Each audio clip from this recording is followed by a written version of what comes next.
Fat Bottom Girls. Yeah. But he goes, Conor he had a thing about that song too. I don't know what it was. Yeah. Well, it's because my earliest memories of enjoying music is dancing around like the rarely used Thanksgiving only living room. Yeah. That has like the nice dining room table in it. Yeah. And has like the furniture piece hi-fi. Yeah. And we had this Remember that? The big cabinet you opened up with the turntable in it? I've got one now. My so father-in-law awesome. gave me his last Christmas. That's for the next podcast. That's awesome. We'll talk about stereo gear. Totally. It was, I remember the left side of it opened, and I believe it was, I want to say it was a Pioneer Hi-Fi. Oh no, it was a Zenith. Nice. It was a Zenith, and it had a record player, and it had a radio and an 8-track player. Yeah. And we lived in the mountains in Pennsylvania. Here there'd be foothills. Sure. But we could get a couple of radio stations, and we had some old, Moody Blues and John Denver kind of, 8-tracks that no one listened to. And then we had some records. And I remember the two that we'd listen to all the time, and I'd be dancing around the living room with my sister Bridget watching me, most likely. We were listening to like the California Raisins, which is great because this Friday we're playing Heard It Through the Grapevine. That's awesome. And everybody thinks of those raisins. Right. That's great. The California Raisins record. Yeah. And we had Queen Jazz. Awesome. Which has Fat Bottom Girls on it. And I remember loving that record. And Queen Jazz is probably my favorite one. It's always that or Night at the Opera. Yeah. I just remember so fond. I remember my like bowl cut Floby haircut. I remember my sister Bridget.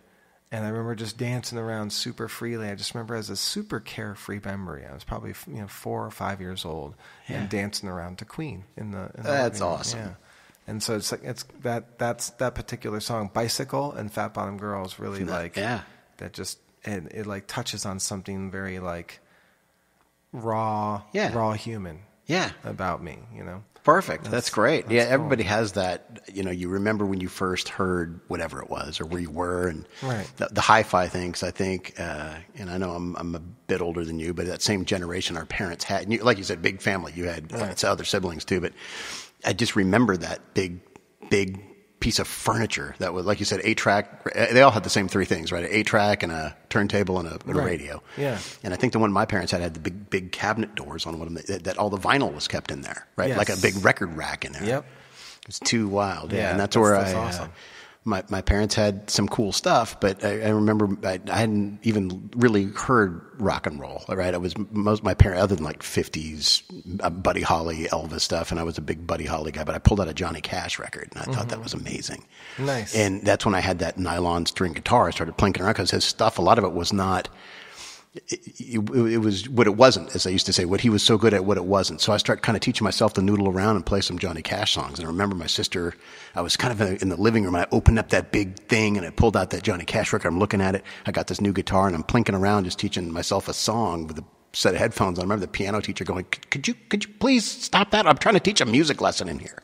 And it was really funny because I was like, oh, because I got so lost in that zone for a minute that I didn't care that they were playing piano. You know how annoying that is when it's like compared to like you're trying to tune an instrument and somebody's over there just banging on the keys and you're like, man, I can't hear what I'm doing. Yes. I'm sure I was doing that with my sisters taking their piano lesson. I'm sitting there farting around trying to play a Johnny Cash song or something. But I got it under control somehow, and then that's the first concert my mom took me to go see was Johnny Cash when I was about 9.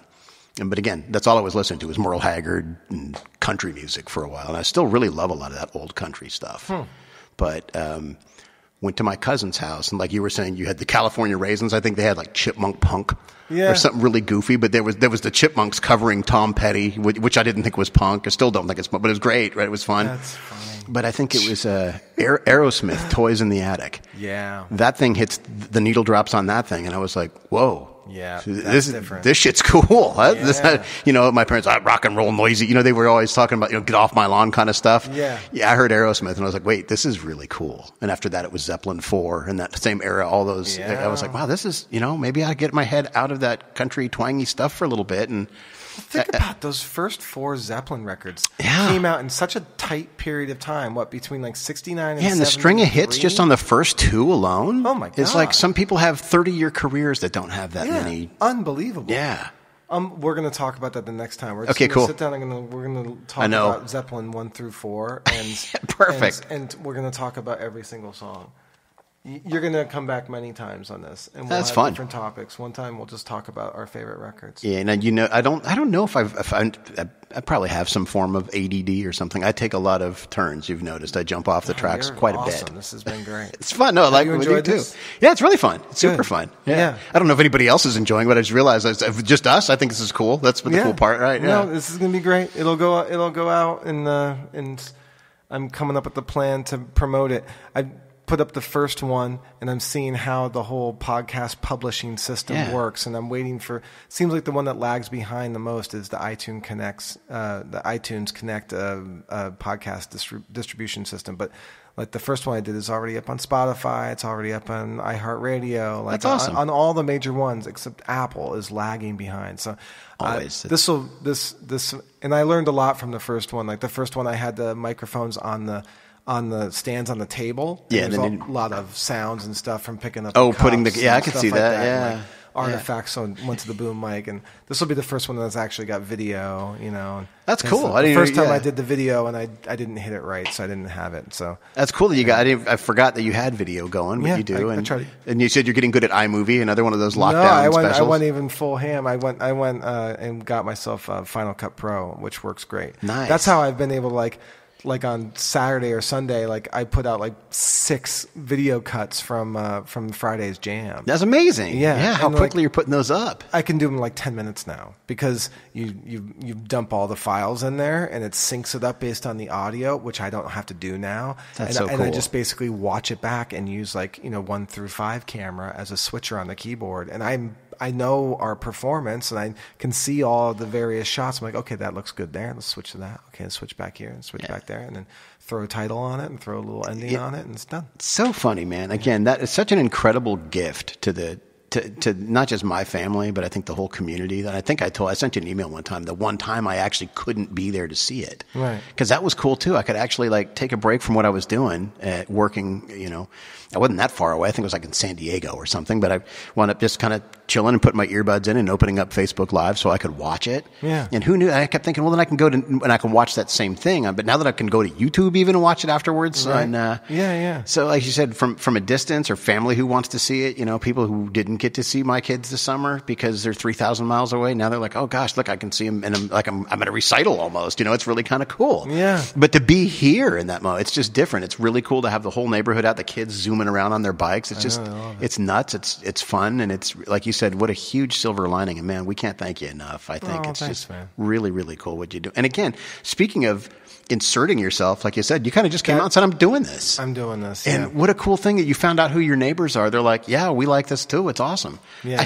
I can't, on my street, I think if I did it wouldn't go as well. I think there's a couple of people, directly across, I'm thinking it's great, man. You got, I have a feeling that there's one neighbor that doesn't dig it, but they know that everyone else loves it, so they don't. And I think that's one of the cool things. I remember a couple of the first ones when it really started warming up, like the second or third one. And people are like, "Yeah, keep going and plug the boombox in and open up a cooler and hang it." You're like, "Hey, thank God." You're like, "I got little kids. I got to get them in bed." And I think a lot of the other neighbors are probably people are like, "Come on, don't stop. What are you doing?" I'm like, "I got kids, dude. Go home." Yeah. But there's other neighbors I think who are thinking, "Thank God he shuts it down at 8, so that's cool." Because now that's just this blissful hour and a half of really cool, and then as much as we might want it to go on, we're like, there's enough. And there are times I've left here going, man, I could have saw that for another 3 hours. I wish it went till midnight. Right. But then I go, well, that wouldn't be cool, right? If I was the guy that was, suffering through a headache or didn't sleep the night before. Right. Yeah, but it's really cool how that is worked out. It's almost like a regular thing. And I imagine you, like you said, you feel like,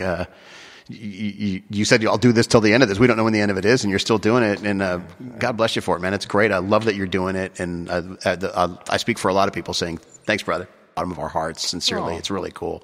It's the highlight of our week. It really is. Super fun. Well, that sounds like a perfect place to stop. Yeah, man. Yeah, Joe, I want to thank you for being on the podcast, and you'll be back on again. So. Right on. Thanks, Connor. Yeah, it's really fun. Thank you for listening to the Thousand Tales podcast. Again, I was your host, Conor Logan, and I really appreciate you listening. For more information, just search anywhere for Thousand Tales Podcast.